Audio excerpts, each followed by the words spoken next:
Hi everybody, this is Mr. Duncan in England. How are you today? Are you okay?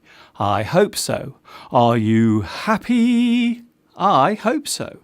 In today's lesson, I will be showing you some examples of words and sentences that can be used to show a similarity and dissimilarity between things.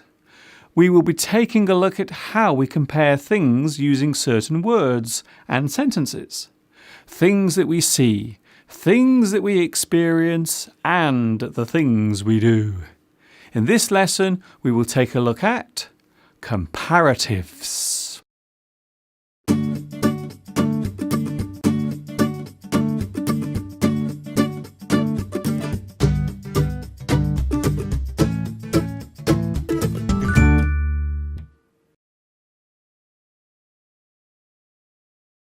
A comparative is a form of word usage that allows us to look at more than one thing and express both the similarities and the differences, or dissimilarities. You compare one thing to another, or with another. You compare something with another thing. In this sense, you are making a comparison.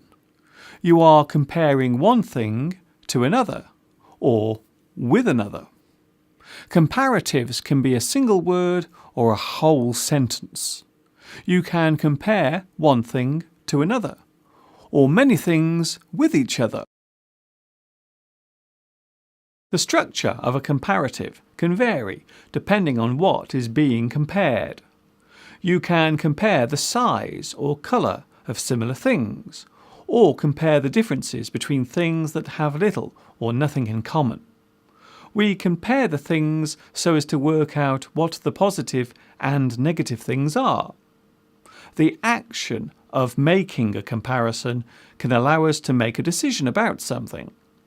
If you have to make a choice from a selection of things, then you will more than likely make a comparison. You will decide which thing suits you best. You will select the thing that is best for you. We can use compare to or compare with when making a comparison. However, there are differences between these forms of sentence. Compare to means that you highlight the things in common, while compare with means that you examine the similarities and the differences or dissimilarities. You look at what is similar and what is different. The Shakespeare line, "Shall I compare thee to a summer's day?" is expressing the desire to compare the similar things, and some might say the positive things in common between a summer's day and a beautiful girl.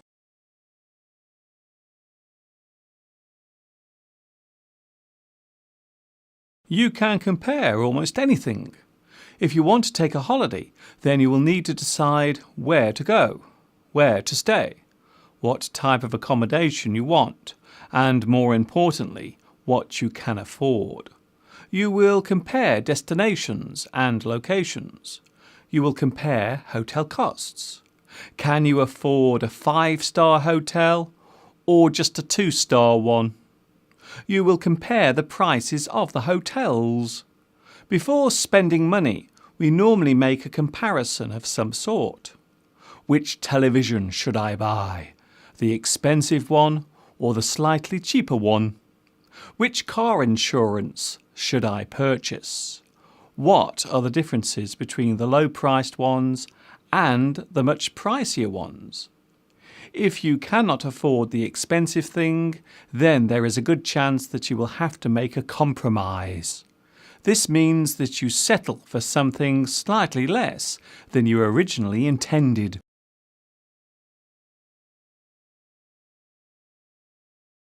A good example of comparing and compromising is buying a house. Most people cannot afford the house they want, so they compare the ones they can afford and decide which gives them the most. You really want a large house with a big garden, but all you can afford is a large house with a small garden, or a small house with a large garden. So you have to compare the two and make a compromise. Comparisons will include the benefits of a large garden over a smaller one, and the advantages of having a large house compared to a smaller one. It is not unusual for people to make compromises, and quite often, the bigger the decision, the more compromises there are to make. Unless you win millions on the lottery, there will always be compromises to be made.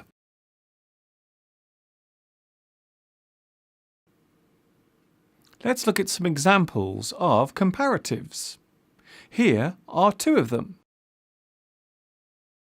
He is taller. He is shorter. He is happy.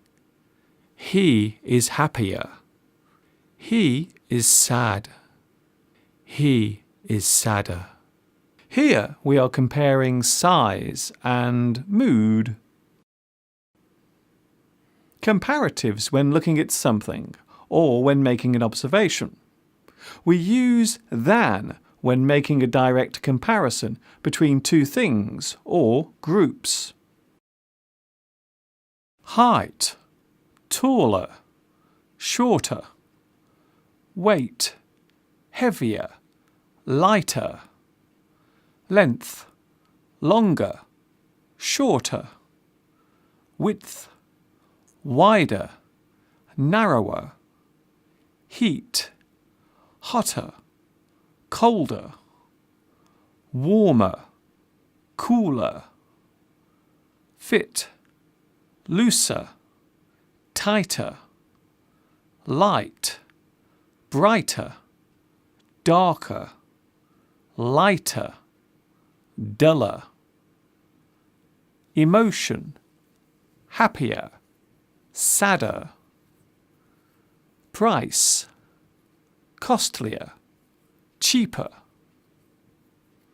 Moisture, wetter, drier.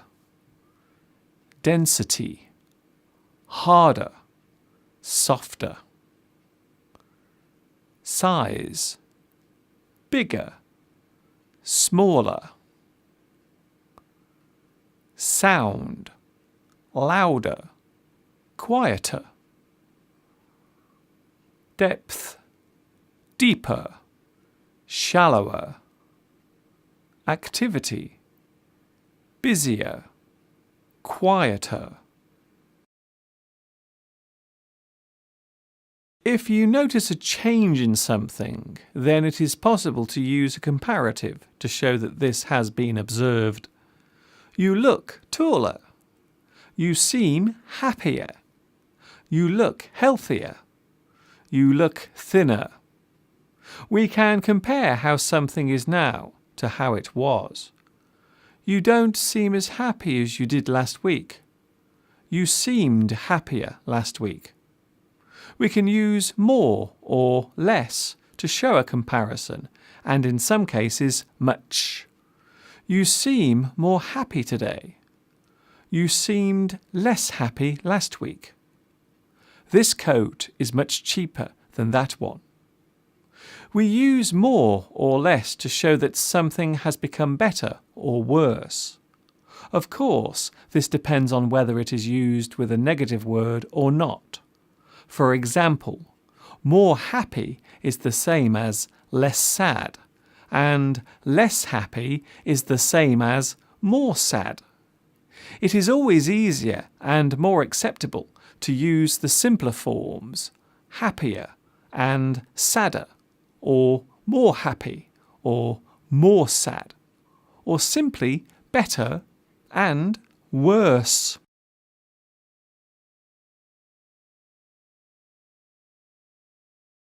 When making comparisons, we can say that one thing is not as, followed by the adjective. It is not as cold as yesterday. You don't seem as happy as you did last week. It is not as hot as it was yesterday. I'm not as old as you. In these sentences, we are comparing something as it is now with how it was in the past.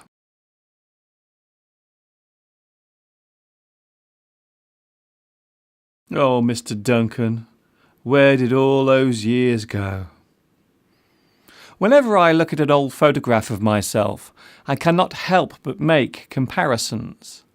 I looked so much younger then. I had so much more hair then. I seemed more relaxed back then. These are all comparative observations. I'm comparing the Duncan of long ago with the one of today. These comparisons are relevant in some ways and irrelevant in others. It is much easier to compare the appearance of a person then and now than it is to compare their character or manner, as these things can change back and forth over time.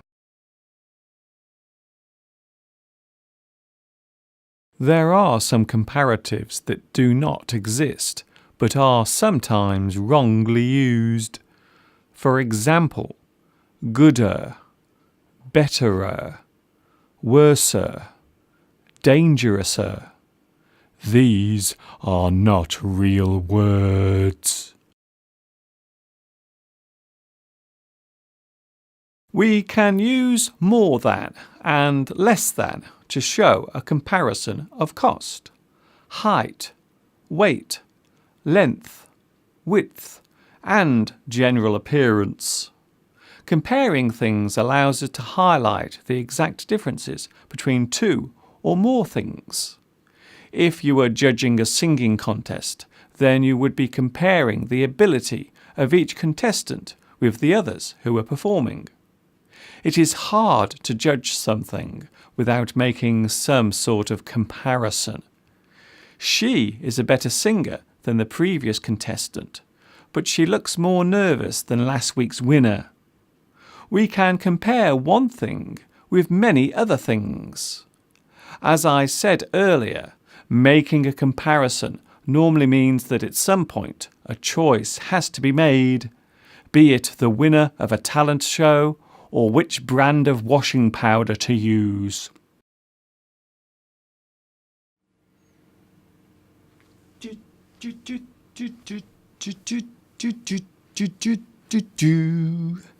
I hope you have enjoyed today's lesson. How does it compare to the others I have made? Is it better? Is it worse? Is it about the same? I'm sure you will let me know. It is time for me to go now. I have to decide what to have for dinner. What will it be? A fast, quick, ready meal or a slow-cooked, healthy one? I will compare the two and make a decision. This is Mr. Duncan in England saying thanks for choosing to watch me teach you. And of course, ta-ta for now.